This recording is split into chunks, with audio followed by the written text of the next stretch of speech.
नमस्कार, आप देख रहे हैं आर्या न्यूज। मैं हूं रविशेखर। बुलेटिन में रुक करते हैं खबरों की तरफ। सीएम योगी आदित्यनाथ ने यूपी के सहारनपुर और कैराना में चुनावी रैली को संबोधित किया। इस दौरान उन्होंने बिना नाम लिए माफिया अतीक अहमद का जिक्र किया। उन्होंने कहा कि प्रयागराज का एक माफिया पिछड़ी जाति के व्यक्ति की हत्या करने वाला कैसे लोगों की प्रॉपर्टी पर कब्जा कर लेता था, लेकिन हमने उस माफिया की कब्जाई प्रॉपर्टी को जब्त करके उस पर गरीबों के लिए मकान बना दिए, फिर उन मकानों को गरीबों को बांटा भी। सीएम योगी ने रैली को संबोधित करते हुए कहा कि लोगों ने उस वक्त मुझसे कहा था कि ये तो बहुत बड़ा माफिया है। तब मैंने भी उनसे कहा कि देखता हूं कितना बड़ा माफिया है, तो ये समय बताएगा। फिलहाल तो माफिया की अवैध जमीन को जब्त कर उस पर गरीबों के लिए मकान बनवाऊंगा और फिर उसे देने भी जाऊंगा। सुनिए उन्होंने आगे क्या कुछ कहा। कोई नौजवानों के भविष्य के साथ खिलवाड़ करेगा, उसके बाप दादों की भी प्रॉपर्टी को जब्त करके गरीबों में बंटवाने का काम करेंगे। पहले माफिया सिर चढ़ करके बोलते थे। कैसे माफिया सिर चढ़ करके बोलते थे? छोटी छोटी बात को ले दंगा होता था। आज देख रहे होगे दंगा करने वाले भूल ही गए, दंगा भी कभी होता था। उल्टा लटका दिया जाता है उनको। दंगा करते हैं तो तुरंत पकड़ करके उल्टा लटका कर नीचे मिर्च का झोंका लगा दिया जाता है कि हमेशा के लिए भूल जाए। और अगर किसी निर्दोष व्यापारी और बेटी के साथ कोई दुर्व्यवहार करता है तो बहनों और भाइयों, उस समय उसकी क्या दुर्गति की जाती है, ये भी आपने देखा होगा। अगर कोई नौजवानों के भविष्य के साथ खिलवाड़ करेगा, उसके बाप दादों की भी प्रॉपर्टी को जब्त करके गरीबों में बंटवाने का काम करेंगे। पहले माफिया सिर चढ़ करके बोलते थे।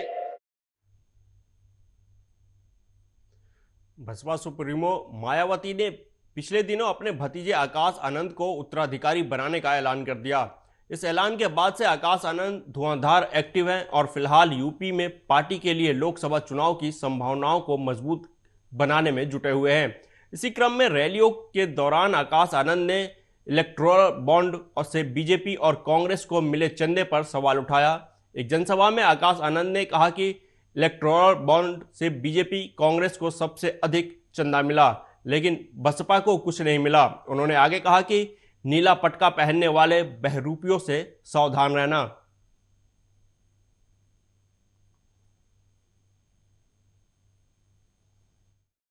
साथियों, पहला मुद्दा शिक्षा का है।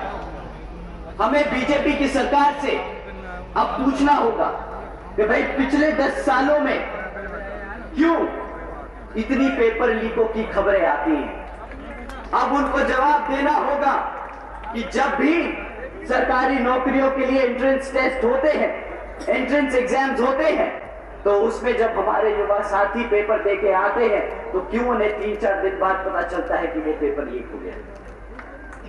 आप लोगों को सवाल पूछना होगा कि भाई पेपर लीक किया जाता है, आपकी मंशा क्या है?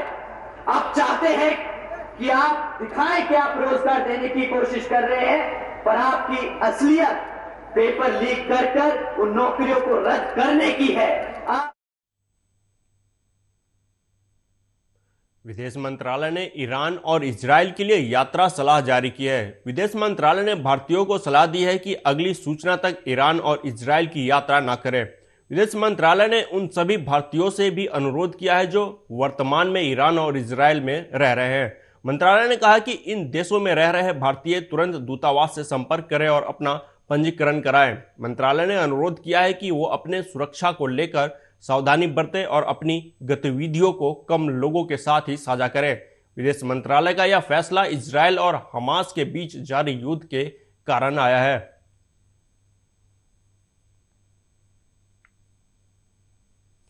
वहीं लोकसभा चुनाव पर राजनीतिक दलों के बीच प्रचार युद्ध तेज हो गया है। शुक्रवार को केंद्रीय मंत्री रामदास अठावले रायपुर पहुंचे, जहां उन्होंने प्रेस कॉन्फ्रेंस कर कांग्रेस पर सीधा हमला किया। अठावले ने कहा कि कांग्रेस चाहे जो कर ले, मोदी मरेगा नहीं। मोदी को नीच कहे, मोदी के लिए चाहे जो शब्द कहे, लेकिन मोदी मरेगा नहीं। इस चुनाव में कांग्रेस हारेगी। अठावले ने कहा कि उन्होंने राहुल गांधी पर तंज कसते हुए कहा कि कांग्रेस को राहुल गांधी को प्रधानमंत्री बनाने का सपना छोड़ देना चाहिए, क्योंकि कांग्रेस के लिए कोई जगह नहीं बची है। अठावले ने राहुल गांधी पर सीधा हमला करते हुए उन पर देश को तोड़ने का आरोप लगाया। उन्होंने कहा कि राहुल गांधी भारत जोड़ो यात्रा निकालते हैं, लेकिन वो देश को तोड़ने की बात करते हैं। ये बोलते हैं कि भाई कवासी जीतेगा और मोदी मरेगा, मतलब ये बात क्या बात होती है? क्या मरेगा? मतलब मोदी इतने जल्दी मरने वाला नहीं है। मतलब तुम कितनी भी कोशिश करो, लेकिन मोदी जी को मारने वाले खुद मर जाएंगे, लेकिन उन्होंने भी नहीं मरना चाहिए जल्दी।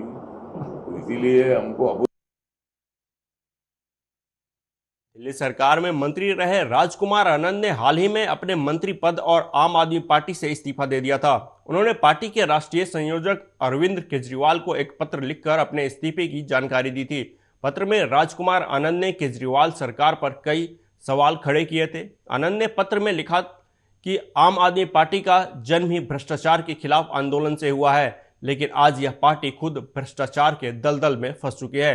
हमारे दो मंत्री जेल में हैं, हमारे मुख्यमंत्री जेल में हैं, हमारी सरकार पर भ्रष्टाचार के गंभीर आरोप लगे हैं।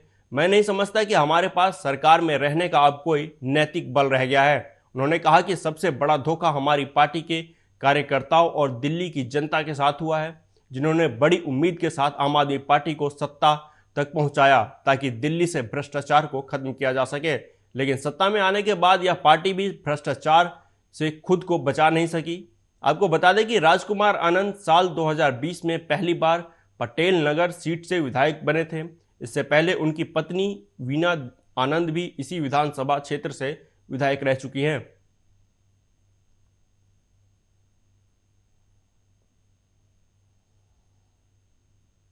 आप नेता और दिल्ली सरकार में मंत्री आतिशी ने बीजेपी पर हमला बोलते हुए कहा कि अरविंद केजरीवाल की सरकार के खिलाफ एक बहुत बड़ा राजनीतिक षड्यंत्र तैयार किया जा रहा है। आने वाले कुछ दिनों में भाजपा शासित केंद्र सरकार दिल्ली में राष्ट्रपति शासन लगाने वाली है। और क्या कुछ प्रेस कॉन्फ्रेंस में उन्होंने कहा, आइए आपको सुनवाते हैं।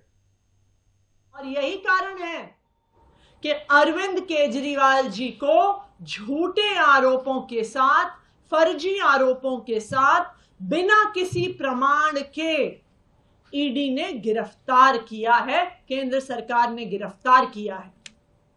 क्यों? क्योंकि भारतीय जनता पार्टी को यह पता है, वो ये जानते हैं कि वो कितना भी जोर लगा लें, वो दिल्ली में अरविंद केजरीवाल को हरा नहीं सकते हैं।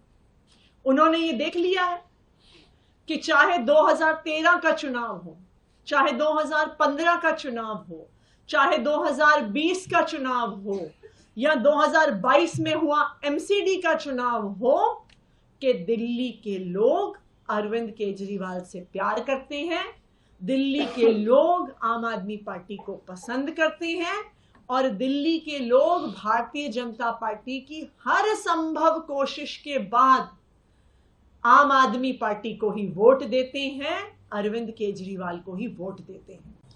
अरविंद केजरीवाल की सरकार के खिलाफ एक बहुत बड़ा राजनीतिक षड्यंत्र प्लान किया जा रहा है। हमें विश्वसनीय सूत्रों से पता चला है कि आने वाले कुछ दिनों में केंद्र सरकार, भारतीय जनता पार्टी शासित केंद्र सरकार दिल्ली में राष्ट्रपति शासन लगाने वाली है। इसके कई संकेत पिछले कुछ दिनों से दिख रहे हैं। हम पिछले कई दिनों से देख रहे हैं कि दिल्ली में किसी भी अफसर की पोस्टिंग नहीं हो रही है। जो आईएएस अफसर हैं उनकी पोस्टिंग एमएचए द्वारा कंट्रोल्ड होती है, लेकिन पिछले कई महीनों से किसी भी सीनियर आईएएस अफसर की पोस्टिंग दिल्ली में नहीं हुई।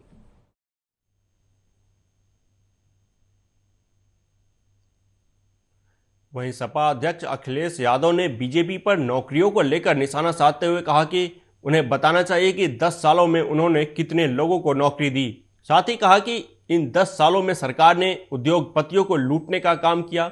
सुनिए और क्या कुछ कहा उन्होंने। ये बताना चाहिए कि पिछले 10 साल में कितने लोगों को नौकरी दी है। आज सवाल रोजगार का है।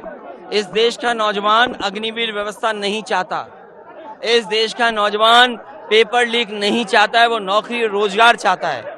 30 लाख के लगभग सरकारी नौकरियां अभी खाली हैं जो भरी नहीं गई हैं, और नौकरियां इसलिए नहीं दी जा रही हैं क्योंकि उन्हें आरक्षण देना पड़ेगा। नौकरियां मिलेंगी तो आरक्षण देना पड़ेगा, इसलिए सरकार पीछे हट रही है।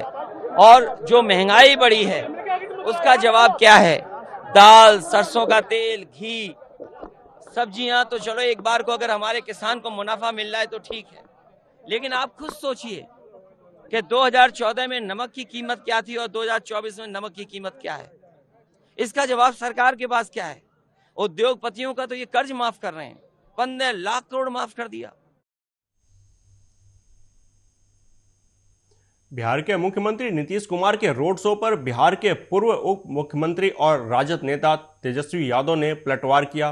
नीतीश कुमार के रोड शो पर हमला करते हुए उन्होंने कहा कि जब हम बस से निकलते थे तो वो क्या क्या टिप्पणी करते थे, जब उनकी बस भी मेरी तरह ही बनवाई गई है, कोई नई सोच तो नहीं है, वो हम लोगों की ही सोच पर चल रहे हैं, ये अच्छी बात है। तो आप समझ जाइए, मुद्दे की बात होनी चाहिए ना। हम लोग तो मुद्दे की बात करना चाहते हैं, बेरोजगारी की बात कर रहे हैं, गरीबी हटाने की बात कर रहे हैं, महंगाई के बारे में बात कर रहे हैं। एक बार भी भाजपा के लोगों ने बोला कि हम बिहार को विशेष राज्य का दर्जा देंगे। एक बार भी भाजपा के लोगों ने बोला विशेष पैकेज देंगे। एक बार भी आकर के उन्होंने बताया कि बिहार का भला कैसे करेंगे, बिहार के नौजवानों की तरक्की कैसे होगी, बिहार का भविष्य कैसे बेहतर करेंगे। इस पे वहीं मछली के बाद अब तेजस्वी यादव ने मुकेश सहनी के साथ हेलीकॉप्टर में ऑरेंज खाते हुए वीडियो शेयर किया। इस पर प्रशांत किशोर ने तंज कसा। तेजस्वी यादव पर तंज कसते हुए प्रशांत किशोर ने कहा कि तेजस्वी यादव से बिहार के पत्रकारों को पूछना चाहिए कि आरजेडी को राजनीति करने के लिए पैसा कहां से आ रहा है। जीवन खपा देंगे फिर भी जवाब नहीं मिलेगा। चार्टर्ड प्लेन में बर्थडे मनाने के लिए पैसा कहां से आया। हर प्रखंड में पत्रकार वार्ता में लोग ये पूछते हैं कि इसके लिए पैसा कहां से आ रहा है। उसका जवाब ये है कि ये पैसा वहां से आ रहा है जिनको पिछले 10 वर्षों में हमने राजनीति के क्षेत्र में आगे बढ़ाने में मदद की है, कंधा लगाया है। आज इस देश में 5 से ज्यादा ऐसे राज्य हैं जहां उन लोगों की सरकारें हैं जिनको सरकार बनाने में, जीतने में हमने कंधा लगाया है। कई लोगों को ये लगता है कि अच्छा जिस पार्टी को जिताया है वो पैसा दे रहा है। नहीं, पैसा वो कोई नेता नहीं देता है, कोई दल नहीं देता है, लेकिन जिस राज्य में भी आप किसी को सरकार बनाने में मदद करेंगे, उस राज्य में सैकड़ों ऐसे लोग होते हैं जो प्रशांत किशोर को जानते हैं, जिनको हमारी समझ पर भरोसा है, जिनको हमारे प्रयासों में यकीन है, लोग वो मदद कर रहे हैं। तो उन राज्यों में जहां मैंने काम किया पिछले 10 साल में, जहां की व्यवस्था को, सरकार को बनाने में हमने कंधा लगाया, उस व्यवस्था से, उन दलों से, रुक करते हैं अगली खबर का। संभल लोकसभा सपा प्रत्याशी जियाउर रहमान ने बिलारी विधानसभा के सपा विधायक से मुलाकात की, साथ ही जनता से वोट की अपील भी की। वहीं बीजेपी पर हमला बोलते हुए उन्होंने कहा कि भाजपा सरकार लगातार झूठे वादे किए, उनकी नीतियों को जनता अच्छे से समझ चुकी है, जनता देश में बदलाव चाहती है। उन्होंने कहा कि इंडिया गठबंधन को आपका वोट देकर कामयाब बनाएं और हमारी सरकार बनते ही घोषणा पत्र के आधार पर जनता के कार्य किए जाएंगे। मिलन और होली मिलन का प्रोग्राम रखा है, उसमें हाजिर हुआ हूँ बिलारी विधानसभा में, क्योंकि हमारे बड़े भाई उम्रे पर गए हुए थे, इसलिए मैंने उस समय, जैसा आपने कहा कि आपने भी वो नहीं किया है, तो इस वजह से अभी हमारा ज़्यादा भ्रमण का कार्यक्रम यहाँ नहीं लग पाया है। और अब जो चलेगा वो कार्यक्रम और लोकसभा क्षेत्र में, बाकी विधानसभा में काफ़ी मैं घूम चुका हूँ, जनसंपर्क और सभाएँ की हैं, और मुझे इस चीज़ की खुशी है कि सिर्फ मुसलमानों को नहीं बल्कि सारे धर्म बिरादरी के लोगों का वोट माननीय अखिलेश यादव जी के साथ में है। और इस बार जो वोट रहेगा वो भारतीय जनता पार्टी की नीति के खिलाफ इंडिया समाजवादी को मजबूत करते हुए इंडिया गठबंधन। मध्य प्रदेश के देवास में एसपी संपत उपाध्याय के आदेश के बाद एक विशेष अभियान चलाया गया। साइबर सेल प्रभारी और टीम को खोए हुए मोबाइल की खोज करने के लिए लगाया गया, जिसके बाद साइबर सेल ने सक्रियता दिखाते हुए खोए हुए 160 मोबाइल फोन ट्रेस किए, जिनकी कुल कीमत लगभग 32 लाख रुपए बताई जा रही है। पुलिस अधीक्षक ने कंट्रोल रूम पर मोबाइल धारकों को उनके खोए हुए मोबाइल वापस लौटाए। इससे पहले भी आईटी सेल ने लगभग 200 खोए हुए मोबाइल को खोजकर लोगों को वापस लौटाए थे।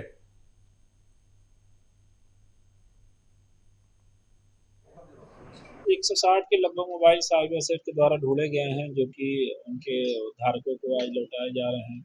इसमें साइबर सेल की टीम ने काफ़ी प्रयास किया है और इस अवसर पर मैं बाकी नागरिकों से भी आप लोगों के माध्यम से अपील करना चाहता हूँ, किसी का मोबाइल गुम हो जाता है या फिर हो जाता है या फिर कोई चोरी भी हो जाता है तो उसके संबंध में साइबर सेल में जरूर रिपोर्ट करें। इसको ऐसा न माने कि चला गया फिर मिलेगा नहीं। मोबाइल गिर गया था रास्ते में, तो यहाँ से गाँव से करीब जॉब पे जा रहे थे हम। हाँ। जॉब पे जा रहे थे, रास्ते में गिर गया था, 8 किलोमीटर जाएगा। रायबरेली में जमीन विवाद में आधा दर्जन से अधिक दबंगों ने पति पत्नी पर लाठी डंडों और लोहे की रॉड से जानलेवा हमला कर दिया। बीच बचाव करने पहुंचे युवक को भी दबंगों ने नहीं बख्शा। मारपीट का सीसीटीवी फुटेज सोशल मीडिया पर वायरल हो गया। मामला बछरावा थाना क्षेत्र के बाबू खेड़ा गांव का है, जहां राकेश यादव और उनकी पत्नी निशा यादव पर जमीनी विवाद को लेकर कुछ लोगों ने मिलकर जानलेवा हमला कर दिया। बीच बचाव करने पहुंचे अजय नाम के युवक को भी पीट कर अधमरा कर दिया और मरणासन हालत में छोड़कर सभी हमलावर घटना को अंजाम देकर मौके से फरार हो गए। पूरी घटना वहां लगे सीसीटीवी कैमरे में कैद हो गई। स्थानीय लोगों की मदद से सभी घायलों को इलाज के लिए जिला अस्पताल में भर्ती कराया गया, जहां एक की हालत गंभीर बताई जा रही है।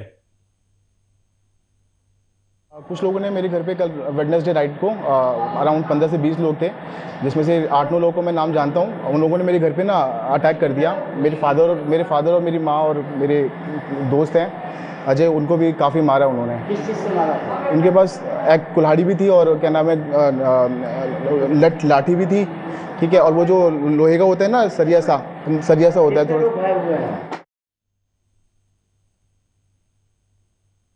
उधर रायबरेली में लखनऊ प्रयागराज मार्ग पर भीषण सड़क हादसे में तेज रफ्तार डीसीएम ने कार को जोरदार टक्कर मार दी, जिससे एक युवक की मौके पर ही दर्दनाक मौत हो गई। वहीं 3 लोग गंभीर रूप से घायल हो गए। मामला भदोकर थाना क्षेत्र के कुचरिया गांव के पास का है, जहां प्रयागराज से लखनऊ जा रहे कार सवार 4 युवकों को सामने से आ रही डीसीएम ने जोरदार टक्कर मार दी, जिससे कार सवार सोम प्रकाश की मौके पर ही दर्दनाक मौत हो गई। वहीं 3 लोग गंभीर रूप से घायल हो गए। घायलों को इलाज के लिए लखनऊ ट्रामा सेंटर रेफर कर दिया गया है। 3 लोगों को लिया गया घायलावस्था में, जिनका प्राथमिक उपचार के बाद उनको सर्जन के अंडर में एडमिट किया गया है। और एक सोम प्रकाश आए हैं, जिनको मृत अवस्था में लाया गया था, उनको जांच करने के बाद मृत घोषित किया गया। हाँ जी, उसमें 3 लोगों को लिया गया घायलावस्था में, जिनका प्राथमिक उपचार के बाद उनको सर्जन के अंडर में एडमिट किया गया है।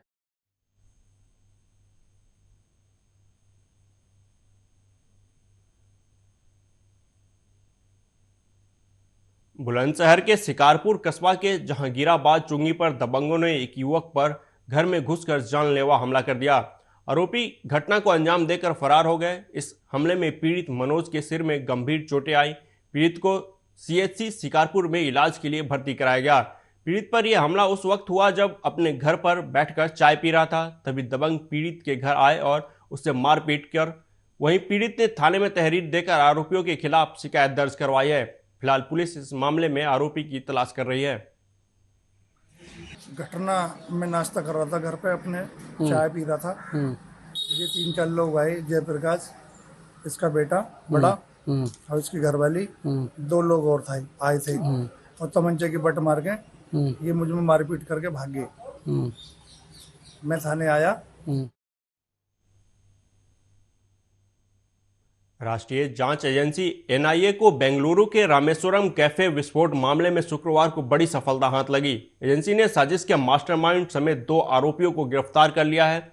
एनआईए के अनुसार मुसाबिर हुसैन, साजिब और अब्दुल मथीन अहमद ताहा को कोलकाता के पास से गिरफ्तार किया गया। दोनों यहां अपना ठिकाना बनाकर छिपे हुए थे। ठिकाने का पता लगाकर एनआईए की टीम ने उन्हें पकड़ लिया। मामले से जुड़े अधिकारियों ने बताया कि साजिब ही वह व्यक्ति है जिसने कैफे में इम्प्रोवाइज्ड एक्सप्लोसिव डिवाइस रखा था। इसके अलावा वहां विस्फोट की योजना बनाने और उसे अंजाम देने का मास्टरमाइंड वही था।